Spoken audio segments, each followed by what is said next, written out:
فصاحت و بلاغت ہے جو اللہ کے کلام کے اندر باریکی ہے، جو اس کے اندر نقاط ہیں، وہ کسی اور کتاب میں نہیں ہو سکتے، کیونکہ تمام علوم کا جمع جو ہے، آپ چاہتے ہیں کہ میں سارے فن سیکھ لوں، قرآن کو سیکھوں، قرآن کو سیکھوں، جامع قرآن تبینہ، ہر شے کا علم اس کے اندر ہے۔ دوستوں، بھائیوں، بہنوں، عزیزوں، ساتھیوں، قرآن کو، عبارت کو سمجھیں۔ اب دہا سے مراد کیا ہے؟ دہا لفظ جو ہے تفسیرات میں لکھا ہے کہ دہا سے مراد چاشت کا وقت کی قسم، اس کی وجہ یہ کہ اس وقت سورج ہوتا ہے پورے اپنے جوبن پر ہوتا ہے۔ اور ایک بات یہ بھی ہے کہ موسیٰ علیہ السلام کو جب نجات ملی تھی جادوگروں سے، جس وقت نجات ملی وہ وقت کون سا تھا؟ وہ چاشت کا وقت، اور وہ اس وقت سورج بہت جوبن پر بڑا خوبصورت چمک ہوتی ہے۔ تو یہاں پر حضور علیہ السلام میلاد کا مہینہ، یعنی کہ میلاد کا مہینہ دہا سے مراد۔ ایک معنی بھئی اگر حضور ساقہ علیہ السلام کی ذات پاک نہ ہوتی تو کائنات میں کچھ بھی نہ ہوتا۔ ہمیں تو آپ کعبہ کی بات کرتے ہیں، کعبے کا طواف کرنے کی باتیں کرتے ہیں، آپ صفا مرمہ کی باتیں کرتے ہیں، آپ قرآن پاک نکالتے ہیں اور کہتے ہیں جی اس میں سے یہ سورت پڑھیں، آپ سورۃ تکاثر کی فضیلت بیان کرتے ہیں، آپ سورۃ یاسین کی فضیلت پڑھتے ہیں، آپ نماز میں سورۃ یاسین پڑھتے ہیں، تراویح میں، شبینہ میں۔ اگر صاحب قرآن ہی نہ ہوتا تو قرآن کس پر نازل ہوتا؟ تو بھئی ہمیں قرآن بھی تو مصطفیٰ کے صدقے ملا ہے، اور ہمیں کعبہ بھی تو مصطفیٰ کے صدقے ملا ہے، ہمیں کعبہ بھی تو مصطفیٰ کے صدقے ملا ہے۔ ہمیں کس نے بتایا کہ کعبہ یہ ہے؟ کعبہ کا کعبہ ہونا بھی تو حضور پاک صلی اللہ علیہ وسلم کی ذات پاک نے بتایا۔ آپ کو کس نے بتایا کہ یہ کعبہ ہے؟ کعبے کا کعبہ ہونا بھی کس نے بتایا؟ محمد مصطفیٰ صلی اللہ علیہ وسلم کی ذات پاک نے۔ تو کعبے کا کعبہ ہونا بھی مصطفیٰ کی ذات پاک ہے بتانے والے۔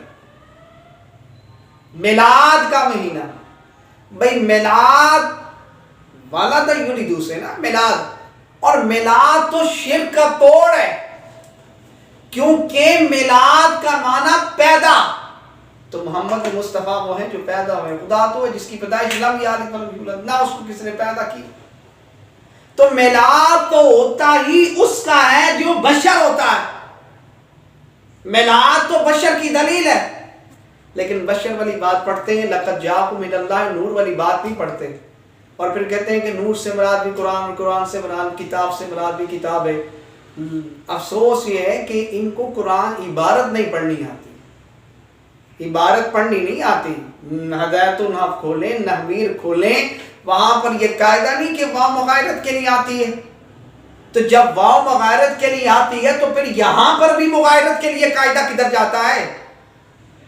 اصل بات ہو رہے پیراں اور تپکیاں، اور عظمت مصطفیٰ ہر کسی کو ہضم نہیں ہوتی، حضور کی تعریف ہر کسی کو ہضم نہیں ہوتی، نہیں برداشت کرتا وہ، تو ڈانٹ ڈالتا ہے جی یہ غلط ہے، یہ غلط ہے، یہ غلط ہے۔ تم لوگوں کو حضور کی تعریف جب ہو تو تم پھر یہ طریقہ آزماتے، یہ کیا بھائی؟ میلاد سنیوں کی قسمت میں آیا، ہمیں فخر ہے کہ ہمارے نصیب میں میلاد پاک آیا۔ اور دوسرا معنی لیل کا معنی معراج ہے، کیونکہ حضور صلی اللہ علیہ وسلم کو معراج پاک کب ہوئی تھی؟ رات کو معراج ہوئی تھی۔ معراج کب ہوئی تھی؟ رات کو ہوئی تھی۔ اب ایک معنی تو ہو گیا، اب دہا کا دوسرا معنی کیا ہے؟ دہا کا دوسرا معنی یہ کہ وہ نور علم جو آقا علیہ السلام کی ذات پاک کو اللہ تعالیٰ نے عطا کیا، وہ کسی اور کو علم نہیں عطا فرمایا، یعنی کہ جو علم اللہ تبارک و تعالیٰ نے حضور صلی اللہ علیہ وسلم کی ذات پاک کو عطا فرمایا، وہ وہ علم کسی اور کو نہیں دیا۔ جو علم اللہ تعالیٰ نے حضور صلی اللہ علیہ وسلم کی ذات پاک کو عطا فرمایا، وہ علم حضور کے علاوہ کسی اور کو نہیں عطا کیا۔ بھائی حضور منبر پر جلوہ فروز ہیں، اور حضور نے خطبہ ارشاد فرمایا اور فرمایا سل، پوچھ مجھ سے کیا پوچھتے ہو. بھائی یہ بخاری بات کرتے ہو، یہ بخاری کی حدیث ہے، بخاری کی حدیث ہے. اور ایک فتنہ دجال میں نے بار بار کہا ہے، مرزا انجینئر وہ ایک لانتی ہے اور وہ کوئی کام کر رہا ہے. بھئی میرے سامنے علماء جواب نہیں دیتے. اور علماء جواب تمہیں کیوں دیں؟ تم تو جا کے پہلے کسی قاری صاحب کے پاس جاؤ، اس سے جا کے ناظرہ کی کلاس لو. کسی قاری صاحب کے پاس جاؤ، اسے ناظرہ پڑھو. تمہیں تو ناظرہ پڑھنا نہیں آتا. میں نے کہا کہ یہ دیکھ کر قرآن پڑھ کے سنا دے. ہمیں نہیں سنانا، نہ سناؤ. آپ اس طرح کریں کہ ایک ویڈیو بنائیں اور اس کے اپنے اس کے اندر سورہ یاسین شریف سامنے قرآن رکھیں، قرآن پاک رکھیں اور سورہ یاسین کی تلاوت کی ویڈیو بنائیں اور اس کے بعد اس کو نیٹ پہ ڈال دیں.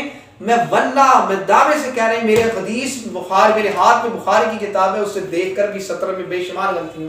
جس کو یہ دیکھ کر پڑھنا نہیں آتا وہ بخاری مسلم کیا بیان کرے گا؟ اور ہم مشکات شریف اور بخاری کی حدیث ہے. حضور علیہ السلام جلوہ فروز ہے. حضور علیہ السلام کے ہاتھ مبارک میں 2 کتابیں ہیں. ایک کتاب دائیں ہاتھ میں جنتیوں کے نام ہے اور بائیں ہاتھ میں جہنمیوں کے نام ہے. اور حضور نے فرمایا نہ اس میں زیادتی ہو سکتی نہ اس میں کمی ہو سکتی ہے. ابھی تو دنیا میں پیدا نہیں ہوا. حضور کو یہ معلوم ہے کہ اس نے پیدا کب ہونا ہے اور اس کے بعد اس کا نام کیا ہونا ہے اور اس کے بعد اس نے عمل کون سے کرنے ہیں اور اس کے بعد اس نے کون سے عمل نہیں کرنے ہیں اور اس کے عمل جنتیوں والے ہیں یا جہنمیوں والے. ابھی تو پیدا نہیں ہوا. حضور کو نام کا بھی پتہ ہے، حضور کو یہ بھی پتہ ہے کہ تو جنتی ہے یا دوستی ہے. ابھی بھی مقام مصطفیٰ اور ابھی بھی علم غیب پہ تولے میں. بھئی یہ نہیں پتا. بھئی اپنے آپ کو تم لاما کہتے ہو. بھئی علامہ مبالغہ کا صیغہ ہے، علامہ مبالغہ کا صیغہ ہے. اپنے لیے مبالغے کے صیغے استعمال کرو. اور جن کا تم نے لا الہ الا اللہ محمد رسول اللہ کا کلمہ پڑھا ہے ان کے لیے تم کو یہ ایسا نہیں ایسی لعنت ہو تمہارے لوگوں پر. اپنے لیے لاما کہو اور جن کی وجہ سے تمہیں لاما کہا جاتا ہے دین کی وجہ سے نا، دین کی وجہ سے تمہیں لاما کہا اور جن کی وجہ سے تمہیں لاما کا لقب ملا ہے ان کی وجہ سے تم ان کے علم کو تولو. یہ کیا ناانصافی ہے. اور پھر حضور نے فرمایا نہیں کہ تو جہنمی ہے. اور تیرا باپ کون؟ اس نے پوچھا میرا باپ کون ہے؟ حضور نے فرمایا تیرا باپ. پھر اس کے بعد فرمایا کہ تو جنتی ہے. پھر دوسرے فرمایا تو جہنمی ہے. تو اب یہ حضور کا علم ہے. اور دوسرا لیل کا معنی کیا ہے؟ درگزر کرنا. اور لیل کا معنی کیا ہے؟ درگزر کرنا. حضور علیہ السلام کا درگزر کرنا ایسا کہ صحابہ کرام جنگ سے واپس تشریف فرما تھے. صبح کا وقت تھا. اب صبح کا وقت تھا، تھکے ہوئے. حضور نے فرمایا کہ آرام فرما دو. اب سارے صحابہ جس کو جہاں ملی وہ آرام فرما رہے کہ درخت کے سائے میں جہاں بھی جگہ ملی وہ آرام فرما رہے. حضور علیہ السلام کے آقا علیہ السلام کے پاس ایک زرہ تھی اور زرہ درخت کے سائے لٹکا دی اور حضور درخت کے سائے پہ آرام فرما، درخت کے سائے کے نیچے آرام فرما رہے ہیں. آرام فرما رہے ہیں تو ایک غورس بن حارث ابھی سلام قبول نہیں کیا اور اس نے تلوار وہ جو درخت کے اوپر تلوار لٹکائی ہوئی تھی زرہ وہ پکڑی اور حضور کے اوپر رکھ دیا. فرمایا آپ بتائیں مجھے آپ سے کون بچائے گا؟ جب اس نے یہ کہا نا تو حضور آقا علیہ السلام نے فرمایا اللہ. جب اللہ کا نام لیا تو اتنا اس روب ہوا کہ اس کے ہاتھ سے تلوار گر گئی. اور پھر حضور نے فرمایا کہ اب بتاؤ تمہیں مجھ سے کون بچائے گا؟ تو فرمایا کہ آپ کریم ہیں اب درگزر کرنے والا. تو حضور نے معاف فرما دیا. اور دوسرا یہ کہ جو موضع اللہ تعالیٰ نے حضور پاک صلی اللہ علیہ وسلم کو عطا فرمائے وہ کسی اور کو نہیں. بھئی عیسیٰ علیہ السلام کو بھی اللہ نے موضع عطا فرمائے ہیں. آدم علیہ السلام کو موضع عطا فرمائے. ہر نبی کو اللہ نے موضع دیے ہیں. ہر نبی کو اللہ تبارک و تعالیٰ نے موضع عطا فرمائے. لیکن تمام سراپا موضع جس کو بنا کر بھیجا وہ محمد عربی علیہ السلام کی ذات پاک ہے. سراپا موضع کی جو ذات ہے وہ حضور کی ذات پاک ہے. بھئی حدیبیہ کے مقام پر آنکھوں سے پانی کے چشمے جاری ہوئے. اب پانی کے چشمے جاری ہونا یہ موضوع نہیں، سب کو موضوع عطا فرمائے، لیکن حضور سراپا موضوع ہے. اور پھر ابو بکر صدیق رضی اللہ تعالیٰ کو حضور علیہ السلام نے فرمایا کہ ابو بکر صدیق سفر میں، حضر میں، غار میں میرے ساتھ وقت گزارا، لیکن یہ مت جانا، یہ مت سمجھنا کہ تو نے میرے مقام کو سمجھ لیا، میری رفت اور میری بلندی کو سمجھ لیا. فرمایا نہیں، میرے مقام اور میری رفت کو، میری بلندی کو، میرے مقام کو، میری عظمت کو اللہ کے سوا کوئی نہیں جانتا. کیوں؟ ورفانا، ہم نے آپ کا ذکر بلند کیا، اللہ نے آپ کا ذکر بلند کیا. غیر اللہ کی بات کرتے ہو نہ، اذان کے اندر کیا مصطفیٰ کا نام نہیں ہے؟ لو کسی اور کا نام ہے، تمہاری اذان ہوگی؟ کلمے کے اندر تم لا الہ، جاؤ میرا دعویٰ ہے، یہ میری ویڈیو سوشل میڈیا پہ جا رہی ہے، مجھے بتاؤ آپ لا الہ الا اللہ ساری زندگی پڑھتے رہو، مسلمان ہو جاؤ گے؟ نہیں. جب تک محمد پاک صلی اللہ علیہ وسلم کا نام پاک نہ لو تو تم تو مسلمان ہی نہیں ہوتے. اور تم کہتے ہو اللہ کے سوا کوئی عبادت کے لائق نہیں، اور تمہیں حضور نے جو کلمہ پڑھا ہے اس کا احسان بھی بھول گیا. اعلیٰ حضرت نے فرمایا بھئی تمہیں کس نے کہا ہے کہ اللہ کے سوا کوئی عبادت کے لائق نہیں؟ یہ بات بھی تو محمد عربی علیہ السلام نے بتایا. تمہیں کس نے کہا ہے کہ خدا کے سوا کوئی عبادت کے لائق؟ تو یہ بتانے والے بھی تو حضور کی ذات ہی ہیں. یہ بتانے والی جو ذات ہے وہ حضور کی ذات ہی ہے. تو حضور کے مقام کو سمجھے. اور دوسرا فرمایا بدعا سے مراد آقا علیہ السلام کا چہرہ پاک، روح زیبا. اور یہ ایک استعارہ ہے، یہ ایک استعارہ ہے اور ایک تشبیہ دی ہے، حقیقت میں اس سے بھی بابرا ہے. فرمایا کہ صحابہ نے تو حضور کا دیدار کیا ہے، ایمان کی حالت میں حضور کا جو دیدار کر لے وہ صحابی ہوتا ہے. اور آج کل بڑے لوگ امیر معاویہ معاذ اللہ پر بہت بہت غلط لفاظ استعمال کرتے ہیں. مجھے اس بات کی سمجھ نہیں آتی، افسوس سے مجھے کہنا پڑ رہا ہے، وہ یہ ہے بھئی یہ معاملہ جو بھی ہے یہ بتائیں کہ وہ صحابی ہیں. بس صحابی تو عمل سے بنتا ہی نہیں ہے. اب ایک صحابی ہے، ایک صحابی نے حضور کا ایمان، کافر ہے، اسلام قبول نہیں کیا، اب اس کے بعد انہیں نہ نماز کا وقت ملا پڑھنے کا، نہ زکوٰۃ کا وقت ملا، نہ حج کا وقت ملا کرنے کا، اور حضور کا دیدار کیا، کلمہ پڑھ کے مسلمان ہو گئے، صحابی بن گئے. حضور نے فرمایا جس نے جنتی کو دیکھنا اس کو دیکھ لے. اب سوال یہ ہے کہ انہوں نے تو بھی زکوٰۃ دی کوئی نہیں، ابھی تو کوئی نماز نہیں پڑھی، نہ فرض پڑھے نہ نفل پڑھے کیونکہ وقت ہی نہیں ملا. تو بھئی بات یہ ہے کہ صحابی عمل سے بنتا کب ہے؟ صحابی تو بنتا ہے ایمان کی حالت میں حضور کو دیکھنا. تو جب بات آ گئی عمل کی، ہمیں عمل کیوں بتا رہے؟ صحابی عمل سے بنتا ہی نہیں ہے، صحابی تو بنتا ہے ایمان کی حالت میں حضور کا دیدار کیا، بس بات ختم. صحابی ہیں ہماری سروں کے تاج. اور دعا سے مراد یہ آقا اسلام کا چہرہ مبارک. اور فرمایا کہ آنے والے جو ہوں گے ان کے ذہنوں میں حال آئے گا کہ مصطفیٰ کا چہرہ کیسا ہے. تو بتا دوں کہ وہ بے مثل اور بے مثال ہے، چاند سے بھی زیادہ چمک والا ہے. حضرت ابو ہریرہ رضی اللہ تعالیٰ سے پوچھا گیا کہ حضور علیہ السلام کا چہرہ مبارک کیسا تھا؟ تو فرمایا میں نے ایک نظر چاند کی طرف دہرائی، ایک طرف حضور کی طرف چہرہ نظر دہرائی، تو فرمایا چاند سے زیادہ روشن تھے مصطفیٰ. اب سورج نہیں کہا کیونکہ سورج کی طرف آپ دیکھتے ہیں تو زیادہ تر آپ اس دیکھ نہیں سکتے، آنکھوں میں آنسو آ جائیں گے، برداشت نہیں کر سکتی اس کی روشنی. اور چاند کی روشنی ٹھنڈی ہوتی ہے، اس کو آپ دیکھ سکتے ہیں لگاتار بھی. اور فرمایا یہاں ایسا لگتا تھا جیسے حضور کے چہرے پر چاند تیرتا ہے. کون فرما رہے؟ حضرت ابو ہریرہ رضی اللہ تعالیٰ. ہم تمہاری بات مانے کہ حضور صحابہ کی بات مانے؟ یہ بخاری میرے سامنے پڑی ہوئی ہے، بخاری کی جو ساری سندیں ہیں، ان فلاں ان فلاں ان فلاں ان فلاں ان فلاں ان فلاں، یہ ان فلاں کون ہے؟ صحابی، اور تم تک تو دین پہنچا بھی ان فلاں صحابی کے ذریعے۔ تو اگر صحابی کو سمجھ نہیں آیا تو پھر تمہیں کہاں سے سمجھ میں آ گیا؟ معاذ اللہ۔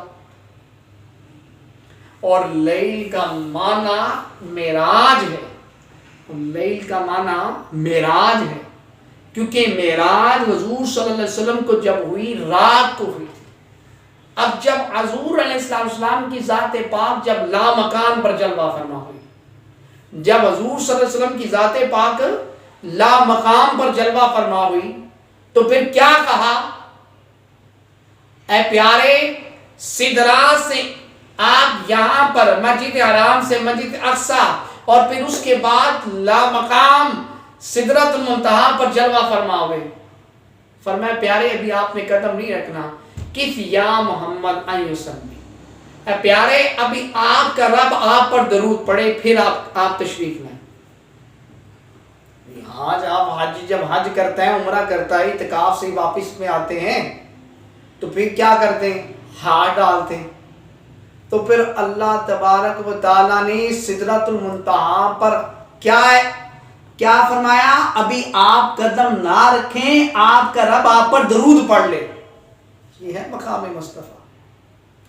اچھا، لیل کا معنی تو ہے زلف پاک، اور حضور کی بھائی جو جسم سے جو چیز مس کر جائے نا وہ بھی فنا نہیں ہوتی۔ آج بھی حضور کے زلف پاک کے جو زلف امری ہیں وہ بڑھتے ہیں۔ کیوں؟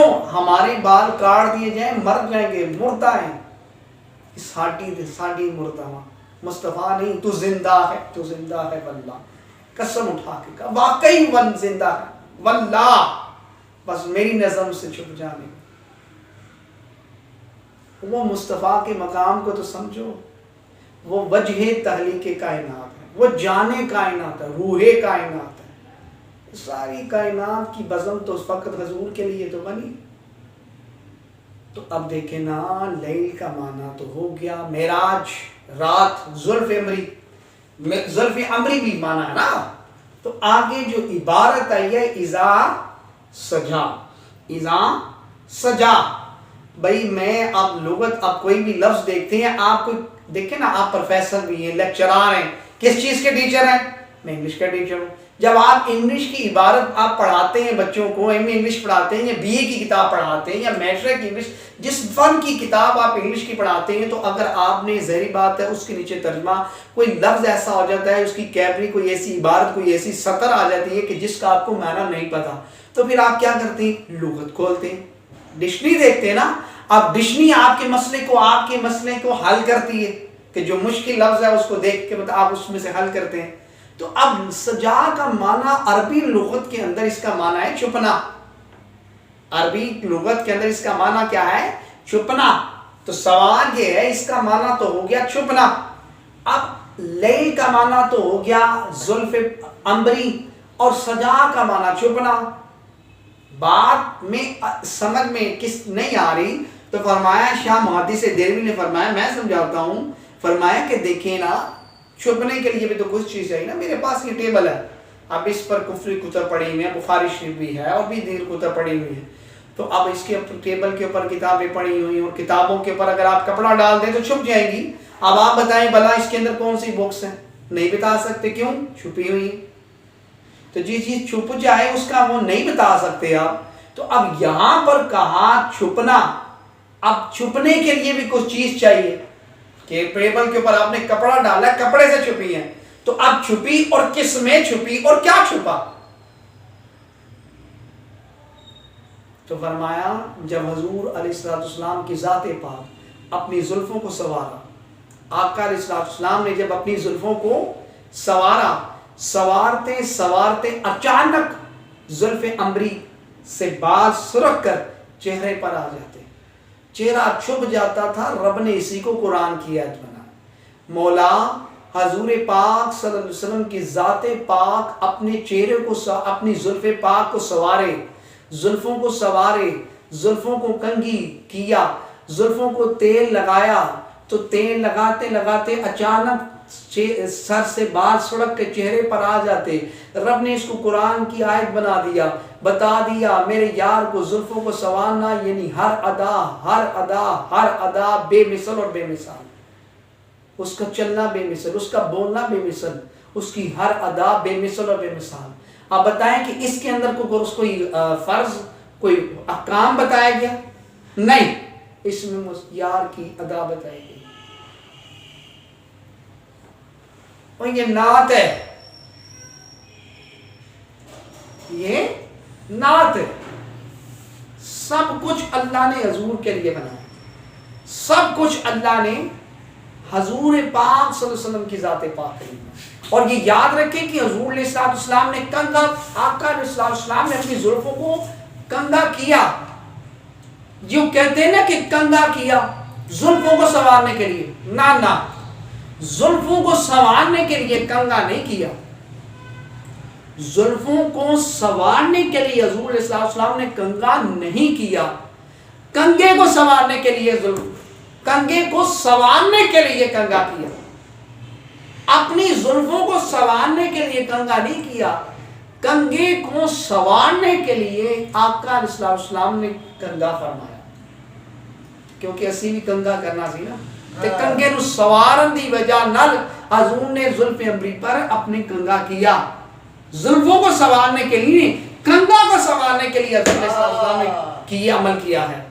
تو یہ ساری کائنات حقیقت میں حضور کے لیے ہے. وہ وجہ کائنات ہے, وہ جانے کائنات ہے. اللہ تعالیٰ حضور کے نرین پاک قصد کا فضل فرمائے, کرم فرمائے, مصطفیٰ کی عظمت اور مصطفیٰ کی فضیلت اور مناقب کو سمجھے.